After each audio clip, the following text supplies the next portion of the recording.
بسم اللہ الرحمن الرحیم۔ السلام علیکم ورحمۃ اللہ وبرکاتہ۔ آج پہلا رمضان ہے۔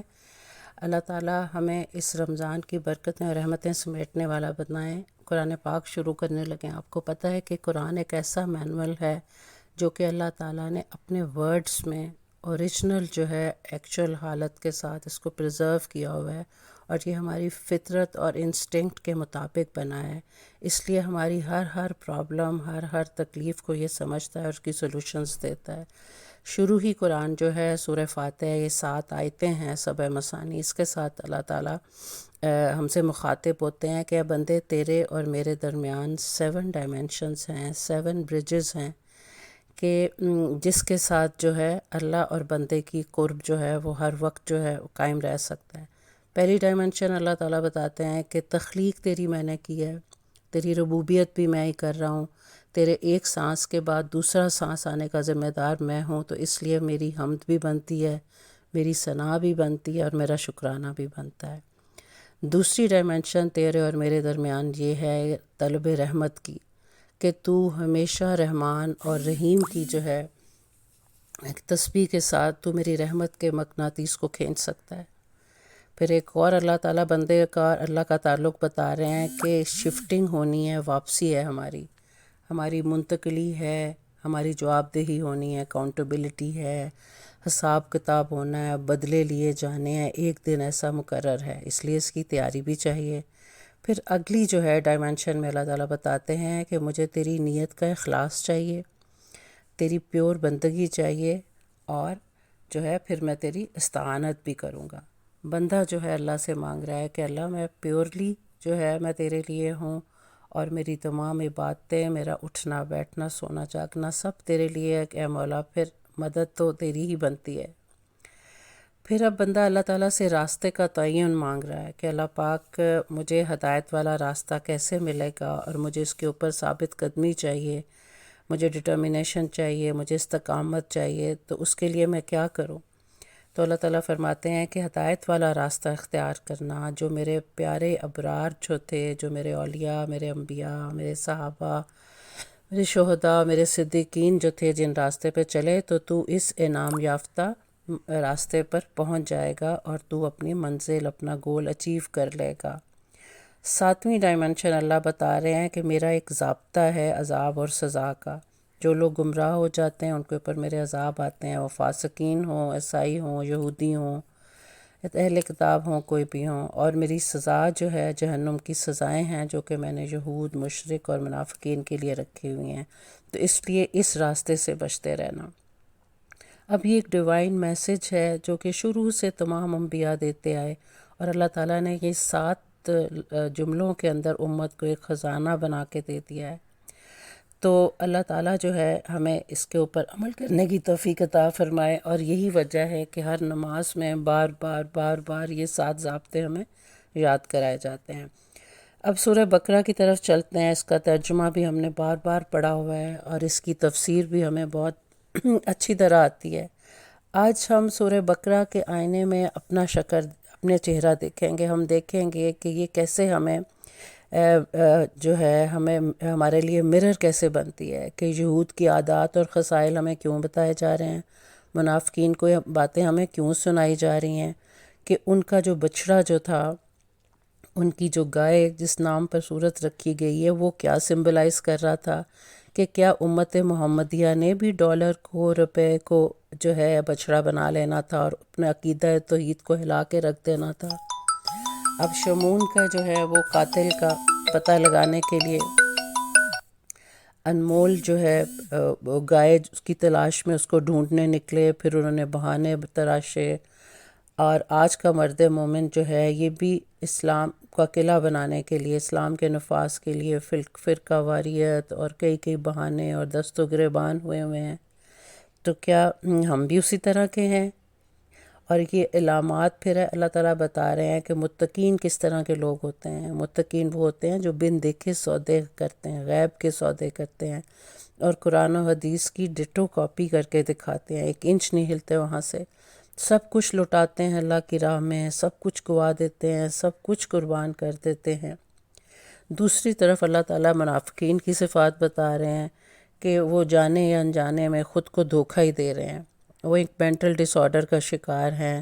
اور ہمارے جیسے مسلمان نما لوگ جو ہیں، جو کہ صرف 5 ارکان پورا کر رہے ہیں اور باقی جو ہے چیزیں اپنی مرضی کی کر رہے ہیں، تو وہ بھی خود غرضی کا اور بزدلی کا شکار تھے ہم بھی، وہ بھی مفاد پرستی ہٹ درمی کا شکار تھے ہم بھی، وہ بھی بے غیرتی اور کام چوری کا شکار تھے ہم بھی، فتنے فساد پھیلانے والے، تذبذب میں ڈبل مائنڈڈ کنفیوزڈ مخلوق.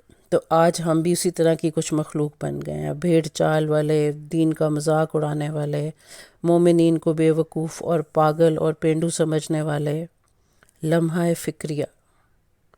فکریہ ہے، ہم نہ کانپے تو زمین کانپ اٹھے گی، یقین کریں. اور جیسے ہی گرج چمک آتی ہے، جیسے ہی زمین ہلتی ہے، تو کلمے کا ورد کرتے ہوئے باہر نکل آتے ہیں سڑکوں پہ.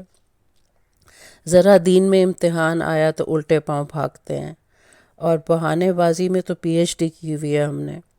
جبکہ کئی ایسے سیدھے سادے مومن ہیں جو کہ پڑھے لکھے بھی نہیں ہیں، جن کو ترجمہ تفسیریں بھی نہیں آتی، وہ مچھر اور مکھی جیسی مثالوں سے معرفت حق پا گئے.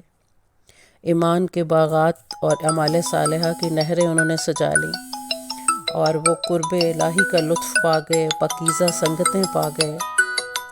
پھر اللہ تعالیٰ 2 موتوں اور 2 زندگیوں کا ذکر کرتے ہیں کہ نطفہ سے جو ہے، موت سے تو نطفہ تھا، ایک بے جان تھا، پھر تو دنیا میں آیا انسان بن کر، پھر تو موت کی وجہ سے پھر بے جان ہوا، قبر میں ہڈیاں بنی، پھر زندگی حشر کے دن تمہیں دوبارہ ملے گی. تو ان 2 موتوں اور 2 حیاتوں کے درمیان تو آزمایا جائے گا. آگے حضرت آدم علیہ السلام کی پیدائش کا واقعہ شروع ہوتا ہے. آدم علیہ السلام کی پیدائش کہ ایک مٹی کا پتلا بنا کر اس کو مظہر الہی بنانا، اپنا نائب بنانا، اپنی صفات اور اپنے جمال ربانی کا آئینہ بنانا، اس کے پیچھے کیا مقصد تھا؟ کہ دنیا کا نظام اور اس کا سارا علم سکھانا، اور پھر نیکی اور بدی کے سٹیج میں اس کو لا کے کھڑا کر دینا کہ تم نے اس سٹیج میں سے جو ہے کامیابی سے لوٹنا ہے. ملائکہ سمجھ گئے کہ یہ کچھ خاص ہے، کیونکہ اس کے اندر روح اللہ نے اپنی ڈالی ہوئی ہے. ابلیس اس چیز کو نہ بھانپ سکا، گستاخی کر بیٹھا، حسد کر بیٹھا، تکبر کر بیٹھا، انکار کر بیٹھا. تو اس لیے ان تمام برائیوں کا وہ سمبل بن گیا. تو دوسری طرف حضرت آدم علیہ السلام جو تھے، ان کو جب دانہ جو ہے درخت کا کھانے کے لیے کہا گیا، تو وہ جائز سے پرہیز کرنا تھا تاکہ ناجائز سے بچنا آسان ہو جاتا، کیونکہ ان کی دنیا میں بھیجنے کے لیے تربیت کی جا رہی تھی. شیطانی وار چلا، اور جب ان کو احساس ہوا تو فوراً جو ہے انہوں نے معافی کر لی اور بخشش کی دعائیں کرنے لگے. یہاں سے پتہ چلا کہ ندامت نہ ہونا تو پھر ڈھیل بھی ملتی ہے اور پھر سزا بھی ملتی ہے. تو اس لیے توبہ، ندامت، فراق قرب الہی کا دروازہ بن جاتا ہے. پھر اگلی ٹاپک جو ہے، ہم پہلے پارے میں بنی اسرائیل کا دیکھتے ہیں کہ super power of the time. لیکن زوال کی وجہ کیا بنی؟ آج ہم امت محمدیہ غور سے دیکھیں تو ہمیں پتہ چلتا ہے کہ انہوں نے دین سے کی دکانیں سجا لی تھیں. ان کے کال و حال میں تضاد آ گیا تھا، ان کے علم والے جو تھے وہ پھسل گئے تھے، حرام حلال سب مکس اپ ہو گیا تھا، گڈ مڈ ہو گیا تھا. اور یہ وجہ ہوئی کہ اللہ تعالیٰ نے ان سے یہ والا رتبہ فضیلت والا چھین لیا. پھر اللہ تعالیٰ صبر اور نماز کو جو ہے اس کا ہمیں اللہ ہتھیار دے رہے ہیں کہ یہ ایک ایسا ہتھیار ہے جو کہ روح کو جو ہے طاقت کی ہائی لیول تک لے جاتا ہے اور فنا اور بقا کا سفر طے کرا دیتا ہے. پھر بنی اسرائیل کی کہانی اللہ تعالیٰ ہمیں سنا رہے ہیں کہ یوسف علیہ السلام کے بھائیوں کی اولادیں تھیں جو کہ 12 قبیلے بنے. آہستہ آہستہ تیسری چوتھی ان کی جنریشن آئی، اللہ کے حکم کو چھوڑ بیٹھے. تو ایز اے رزلٹ اللہ نے ظالم حکمران مسلط کر دیا، فرعون. جیسے ہم نے اللہ کے حکموں کو چھوڑا، ہمارے اوپر بھی ظالم حکمران مسلط ہیں آج. پھر وہ انہوں نے توبہ کی، روئے، گڑ گڑائے، ظلم کی چکی میں پسے فرعون کے ہاتھوں. تو اللہ نے نیل میں سے ان کے لیے راستہ دے دیا، ان کو ایگزٹ مل گئی. ہم بھی آج پس رہے ہیں، اللہ تعالیٰ ہمیں بھی ایگزٹ کا راستہ دے دے اور ہمیں ان ظالم حکمرانوں سے اللہ نجات دلائے. پھر اللہ تعالیٰ نے ان کو وادی عطیہ میں رکھا، من و سلوہ دیا، ہر قسم کی بیسکس ضرورتیں ان کی پوری کی گئیں. ان کو تورات ملی، اللہ نے ان کو ایک وے آف لائف اور ایک کوڈ آف لائف دے دیا، پھر بے عملی کا شکار ہو گئے، بچھڑا جو ہے اس کے چکر میں پڑ گئے۔ جس طرح کہ آج ہم نے جو ہے پیسے کو، لوٹ مار، وراثت کو، رشوت کو، دکھاوے کو، ایسے خپتی ہم ہوئے ہیں کہ ہم جو ہے نا قارون کی طرح ہم نے بھی اپنا ایک بچھڑا بنایا ہوا ہے، ڈالر، پیسہ، سونا، مال۔ تو یہ جو تھا عمل ہمارا ان کی طرح کا تھا۔ پھر 12 سردار جو تھے ان کے بنی اسرائیل کے کوہ طور پر جو ہے گئے اور حکموں کا انکار کر دیا، ان کو اللہ تعالیٰ نے مار دیا۔ پھر ان کی ایک اور غلطی کہ بیت المقدس نیک بستی تھی، اللہ تعالیٰ کے انبیاء کی سرزمین تھی، داخلے کے وقت استغفار کرنا تھا لیکن شرارتیں سوجیں اور دانہ دانہ کرتے ہوئے اندر جانے لگے۔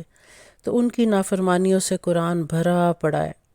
مچھیروں نے عبادت کے دن ہیلے کر کے مچھلیاں پکڑنی شروع کر دیں، جیسے ہم اس وقت ڈھیل میں ہیں، جس چیز سے روکا جاتا ہے، حرص کی چربی ہماری آنکھوں پہ چڑھی ہوئی ہے۔ نبیوں کا قتل کرتے، نبیوں کو اذیت دیتے، گائے کی تلاش کرنے نکلے تو اتنے سوال کیے کہ کسی طرح یہ حکم ٹل جائے۔ پھر 10 کمانڈمنٹس جو تھیں، جو ان کو احکامات دیے گئے تھے، وہ احکامات بھی انہوں نے توڑے۔ والدین، رشتہ دار، یتیم، محتاج، یہ ساری جو تھے احکامات جو تھے ان سے بھی یہ ہٹ جاتے۔ امیر غریب کو سزا دینے میں تفریق ڈال دیتے، جیسے ہم، مجرم امیر ہوتا تو چھوٹ جاتا، غریب ہوتا تو بے گناہ مارا جاتا۔ نو لا اینڈ آرڈر، جنگل کا قانون، تھانے دار، قاضی، جوڈیشری سب بھیڑیے۔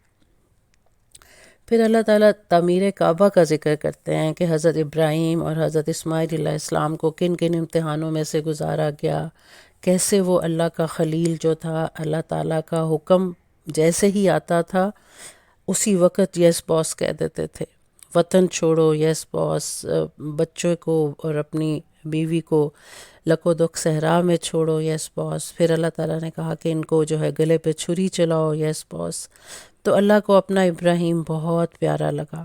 اللہ نے کہا ابراہیم تو، میں نے جو مانگا ہے تو نے یس کہا ہے، آج تو مانگ۔ تو کعبے کے جو ہے دیواروں پر اینٹیں رکھ رہے تھے تو کہنے لگے اللہ اس جنگل میں منگل کر دے، اس لکو دک صحرا میں رزق کبھی ختم نہ ہونے دینا۔ یہاں پر اپنی آخری کتاب قرآن جو ہے اس کی وحی یہاں اتارنا، اور حضور جو ہیں جو کہ آپ کے آخری نبی ہیں پیارے، وہ میں آپ سے مانگتا ہوں، اے اللہ میں آپ سے آپ کے حبیب کو مانگتا ہوں کہ وہ اس جگہ پر ان کی آمد کرنا۔ اللہ تعالیٰ نے بھی یاری نبھائی اور اللہ نے ان کی ہر چیز پر یس کہہ دیا۔ پھر ہم دیکھتے ہیں کہ ان کا جھگڑا تھا یہودیوں اور عیسائیوں کا، وہ کہتے تھے ابراہیم ہمارے ہیں، دوسری سائڈ کہتی تھی ابراہیم ہمارے ہیں، اور دونوں ہی اپنے آپ کو پکے جنتی سمجھے ہوئے تھے۔ اللہ فرماتا ہے ابراہیم تو آپ دونوں مذہبوں سے پہلے ہی آ چکے تھے، وہ آپ لوگوں سے کب سے پہلے آئے ہوئے تھے، اور وہ تو پکے یعنی کہ مسلم تھے۔